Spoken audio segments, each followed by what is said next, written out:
Atëherë ne kemi nisur që vitin 1998 me vjedhjen e breshkave të parë. Vitet 2000 datojnë prodhimin e parë të verës. Fillim kemi nisur me një sipërfaqe modeste prej 3000 metra katror sa të dym, edhe sot të bëjmë me 40 hektarë tokë që janë mbjellura me breshk. Kantina jonë gjithë rrugës që nevojitet për prodhimin e verave e sigurojnë vetë. Kryesisht kemi varietet autoktone shqiptare, si shqiptarë, si qëtësi. Edhe pastaj të varietetet e internacionale, si qanë Merlot, Tempranillo, Cabernet. Verat që prodhojmë i trajtojmë gjithandine për Shqipëri, po ashtu këto 2 vitet e fundit kemi nisur eksporte drejt bashkimit evropian.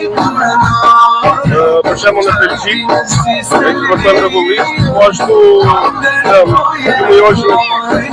ashtu herë 2 mujosh në fundit kemi eksportuar drejt Japonisë, ku atje po shkojnë mirë. Gjitha verat që provojmë bëhen në rrushën që ne e bëjmë vetë me, që kemi toka tona, si shkash kemi sipërfaqe për 40 hektarë, edhe nuk kemi nevojë të blejmë rrushë, po përdojmë rrushën tonë. Tash i produkti vendit edhe fundit si u ardhur apo këtu.